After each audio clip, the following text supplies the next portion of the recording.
Overdrive, Mail It In Friday. Jim Taddy, Dave Feschuk with you from the Toronto Star. Mail It In Fridays is brought to you by Boston Pizza, Canada's favorite sports bar. BP is serving fish bowls and ice-cold pints on the patio all summer long, so grab your sunscreen. Let's have ourselves a weekend. Oh, yes, Guy, the Boston Pizza patio is calling you. Calling you, Dave. Sounds like a call I might answer. Yeah. Few pints. I'm not going to flush that call. No, that's right. Not going to ignore that call. No. Ryan Reeves, by the way, has done his media and has told everybody that he mentioned to Brad Treliving at the end of the season, no longer a fit in Toronto, given everything that transpired by being put on waivers. So he didn't like that. And we heard his goal earlier in the year, wants to play 1,000 games and full speed with that. And he's appreciative that Mr. Treliving moved him out. Well, that's a fair assessment by Mr. Reeves, and I think a good move by Brad Treliving to find him a new place to play, acquire a potentially playable piece in return, and sort out the and improve the cap situation marginally along the way. Yeah. So the Jays finishing off their pre-All-Star run, visiting the Oakland A's in Sacramento. Chris Colabello is here, former Blue Jay. Chris, welcome. How are you today? I'm great, guys. Thanks for having me. Our pleasure. We had Joey Bats on earlier in the week, and he was comparing this year's team to the 2015 version, which you were on. Would you do that too? Yeah, I'm going to text him and tell him, first of all, that I feel honored that I would be on the radio the same week as him. You know, obviously, Joey Bats, legend. So I'm going to send him that text when this gets done. But yeah, I definitely agree with you guys. And it's funny, I did, one of the shows last week or before the Yankee series, and I was around the team when they were here in Boston, and I was talking to Schneid and talking to Bo and a lot of the staff, and I think the team's very seasoned, and obviously like George has bounced back well, and having him and his presence fit in, and then having some younger guys that are kind of like really taking on more responsibility. Yeah, I think they're a good team. I mean, you hate to make comparisons to previous teams, but because I think that puts a lot of unnecessary stress or pressure on anyone like that they don't deserve. But certainly, like, they have the makings of the opportunity of doing something special here. Well, there's been a lot of talk, Chris, about how this run has been fueled by contributions from a lot of different guys, right? It's not like the Yankees where Aaron Judge does so much of the heavy lifting. They don't have a player of that nature. Maybe nobody in the American League does. But it's really been a collective effort, and there's a chemistry that you can sort of feel. George Springer's talked about it being like a group of brothers in that clubhouse. I mean, in your experience, how much does that stuff matter?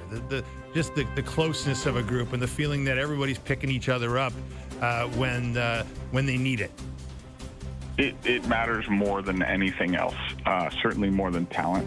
I've reflected on that 2015 team just a bunch, and obviously that's my experience, so I can speak to that. But I've been on really good teams, and like every one of them had that, right? Like whether it be in indie ball or in high school or in professional baseball, like it's so important because you just spend so much time together, and really, it takes a group recognition to understand when one person's not quite at their best or, dealing with some stuff. Like it's a collective effort to kind of make up that 1%, 2%, 5%, whatever it is that they can't contribute. So, yeah, it's important. And I think, personally, just from being around them, like I spent all of BP with the guys, and, it was great to catch up with DeMarlo and Scott Weberg, the strength coach, and, all the guys that I still know.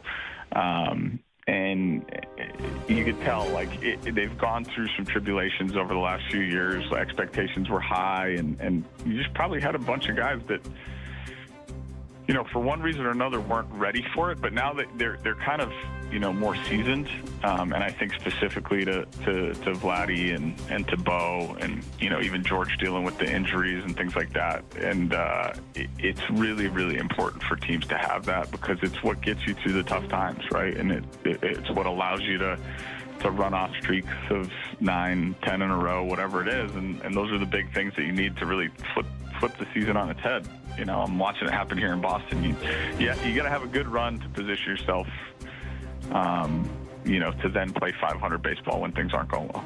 There's some great contributions from young ball players. In a lot of sports, if you make an early splash, it might take a year or two for the opposition to figure you out. With 162 games, that can be done in one season. So going in after we get through the All-Star break and into the stretch run, what do those kids have to not be concerned about, but maybe adjust to keep it going? Well, the funny thing is I think if you have pretty good, veteran presence, that you just become a contributor, right? As a young guy, and you don't need to worry too much about your own personal stuff when you're much more concerned about the team winning, right? And I think that was a reflection of that 2015 team. Is you had guys like myself and Ryan Goins and Kevin Pillar and Devin Travis that, Osuna, Sanchez, Stroman, we didn't have a lot of time in the big leagues, even though I was, I don't know what, a decade older than all of them or whatever it was. But, when you can take that younger core group of guys and get them focused on winning, as opposed to their own personal success, then it becomes very, very easy. That's just the hard thing to do when you're young in the big leagues. And I was talking to somebody with Boston about this stuff the other day.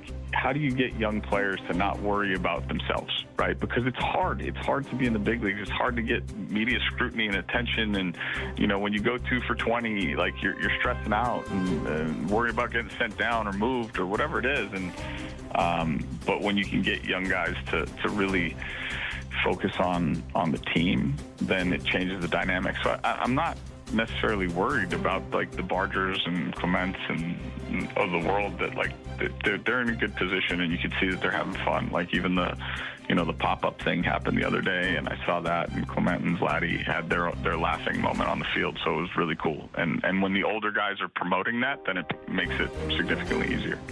So, Chris, you're a Boston area guy. The Jays obviously trying to win the American League East for the first time since you were on the team in 2015. When you look at the Red Sox, you look at the Yankees and the Rays, I mean, who do you think poses the biggest threat to the Blue Jays in their pursuit of that division crown? It's funny, the Rays, everybody wants to write them off every year because they keep changing personnel, and you keep looking up and down the roster and you're going, I don't know how they do it. But, Tampa's here in town right now, and Tampa's doing it through really, really good starting pitching, right? They've had 5 guys as starters and they've stayed healthy on the mound. So, I want to say that there are cracks in that armor, but it's hard to say that because they keep being in contention. The Yankees are the Yankees, right? As they're known in Boston as the evil empire. So they're gonna be a threat no matter what.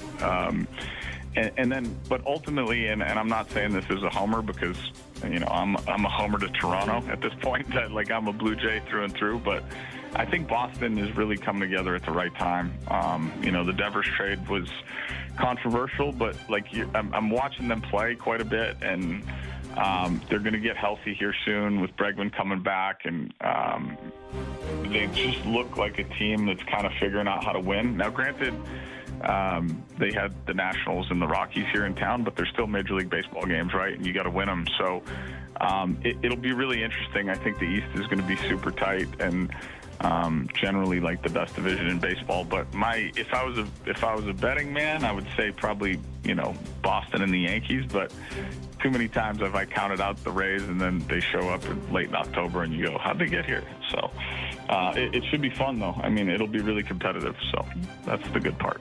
So, with Boston trading Devers, trading their best player, and they still find the legs and are competitive. We have that problem with the hockey team. Best player left and trying to sort of fill in the blanks, if you will. How does that even happen, that you actually get better? Yeah, well, it was different, right? The Devers situation, if you look at it, and we can reflect back to that chemistry thing we talked about, right? I certainly don't think Rafi is a bad kid by any stretch of the